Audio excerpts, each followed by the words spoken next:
भगवान की जब कृपा होती है तो कभी धर्म की सच्चाई को जानने का अवसर मिलता है। मुसलमानों के बीच में लगातार कई वर्षों से हम जा रहे हैं और भारतवर्ष में एक नई प्रथा का प्रारंभ किया मैंने कि जब जगत गुरु शंकराचार्य भी मुसलमानों के बीच में जाकर के उनके प्रेम को समझ सके और इस्लाम की सच्चाई को जान करके इस्लाम को सारी दुनिया में एक इंसानियत का सबसे बड़ा पाठ सिखाने वाला धर्म मानने के लिए लोगों को समझावे।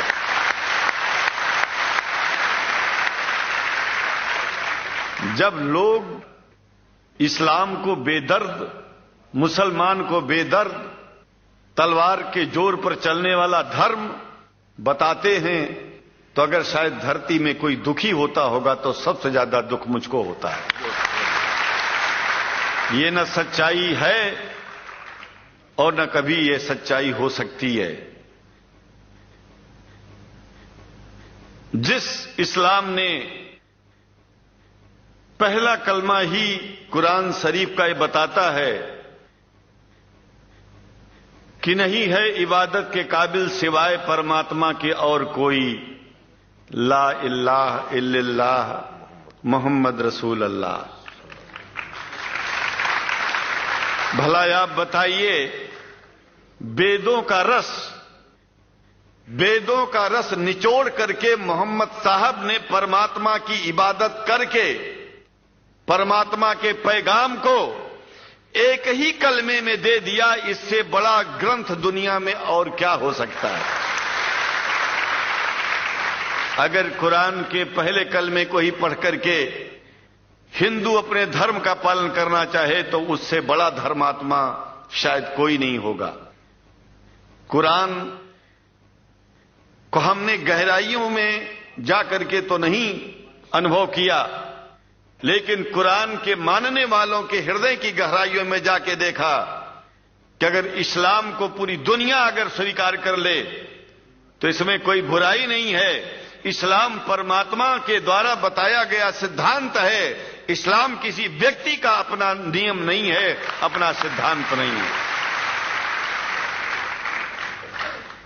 कुछ लोग भेदभाव पैदा करने के लिए इस धरती पर मुसलमानों को बेदर्द कह देते हैं, इस्लाम को बुरा कह देते हैं। मैं कहता हूं उनसे बुरा इस दुनिया में कोई नहीं है। वो शैतान के बच्चे हैं, खुदा के बच्चे नहीं हैं।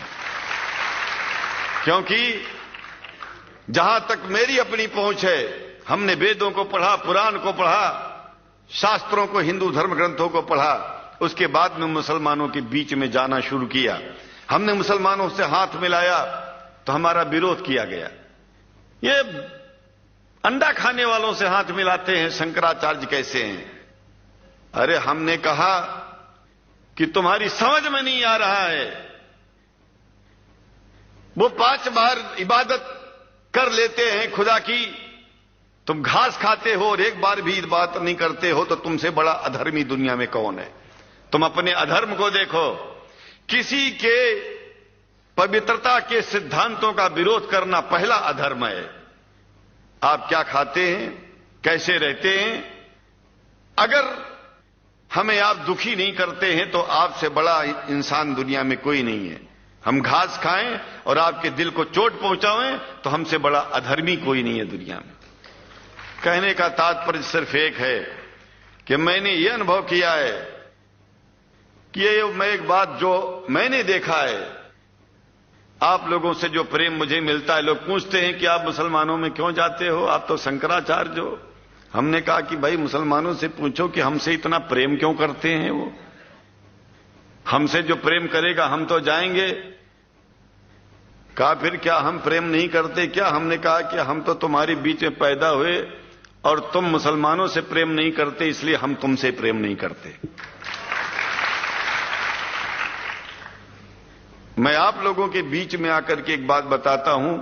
कुछ समय से हिंदू धर्म के नाम पर कुछ संस्थाएं हिंदू मुसलमानों में भेद पैदा करने के लिए कुछ ऐसा कार्य किया जिसकी वजह से आम हिंदू, सीधा साधा हिंदू बेचारा जान ही नहीं पाता है इस्लाम क्या है और सनातन धर्म क्या है। सनातन धर्म और इस्लाम में कोई भेद नहीं है और हिंदू धर्म तो कोई धर्म ही नहीं है। सनातन धर्म धर्म है और शायद जो संस्कृत का सनातन शब्द है, अगर किसी भाषा में उसको इस्लाम कहा जाए तो कोई बुरी बात नहीं है। इस्लाम और सनातन में कोई भेद नहीं है, क्योंकि परमात्मा एक है, परमात्मा सबका है। ये संदेश ऋषियों मुनियों ने दिया और यही संदेश परमात्मा का भेजा हुआ संदेश स्वयं हमारे मोहम्मद साहब ने इस पैगाम को हमको दिया। तो हम भेदभाव क्यों करें? यहां पर भारत का मुसलमान, एक बात बिल्कुल मैं स्पष्ट बता रहा हूं आपसे, अगर भारत का मुसलमान सो गया तो भारत सो जाएगा।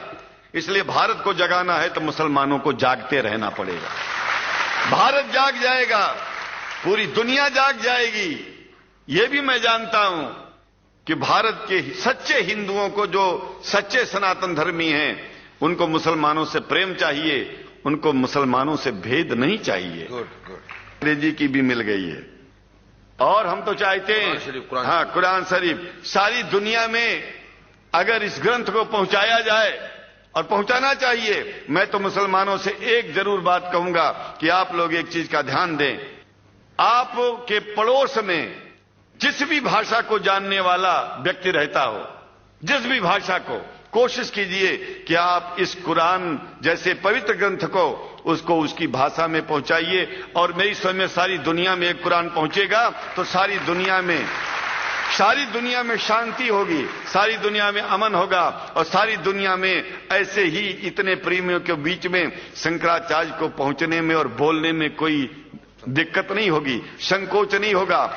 आप लोग भी निडर हो जाइए, आप लोग भी संकोच छोड़िए। हम जानते हैं कभी कभी संकोच में, कभी कभी इस देश के कुछ जो फिरका परस्त लोग हैं, उनकी उल्टी सीधी योजनाओं में हम लोग एक दूसरे से मिल नहीं पाते। हम हाथ पसारे हुए आपके सामने खड़े हैं, आए हैं, हम आपको गले से लगा रहे हैं, लगाते हैं, दिल भी मिलाएंगे, गला भी मिलाएंगे और जरूरत पड़ गई तो आप लोगों के लिए दिल कटाने की और सिर कटाने की जरूरत पड़ जाए तो इस्लाम की रक्षा के लिए शंकराचार्य आपका साथ देगा। क्योंकि शंकराचार्य जानते हैं इस्लाम धोखा नहीं है, शंकराचार्य जानते हैं इस्लाम बर्बादी का रास्ता नहीं है। शंकराचार्य को पता है कि जो वेद में लिखा है वही कुरान में लिखा है, इसलिए हमारा धर्म नहीं छूटेगा, हमारा धर्म और आगे बढ़ेगा। अगर हम मुसलमानों को अपना सगा मानते हैं तो मुसलमान परमात्मा का बनाया है, आदमी का नहीं। हिंदू जो अपने को कहते हैं वो भी जान लें कि वो परमात्मा के बनाए हैं, तो मुसलमानों से भेदभाव करना बंद कर दें और हमारी तरह सबसे प्रेम करें। डॉक्टर लखना साहब, देखिए मैं अपरिचित था, जानता नहीं था और मैं बड़ा प्रसन्न हूं कि वो समय निकाले और यहां आए। उनको तो मैं धन्यवाद क्या दूं, मैं तो ये चाहूंगा कि परमात्मा उनको शक्ति दे कि हम लोगों को सबको ऐसे ही सुंदर दिव्य बड़ी सभाओं में संबोधित करते हुए और हम लोगों के ऊपर वो स्वयं कृपा बनाए रखें और हम उनके साथ रहेंगे, जहां भी जरूरत होगी सदा जीवन में उनका साथ देते रहेंगे। इन्हीं शब्दों के साथ जीवन में अब जब भी याद करेंगे, जब तक मेरा शरीर है, हम आपकी सभाओं में आते रहेंगे। ओम शांति शांति शांति।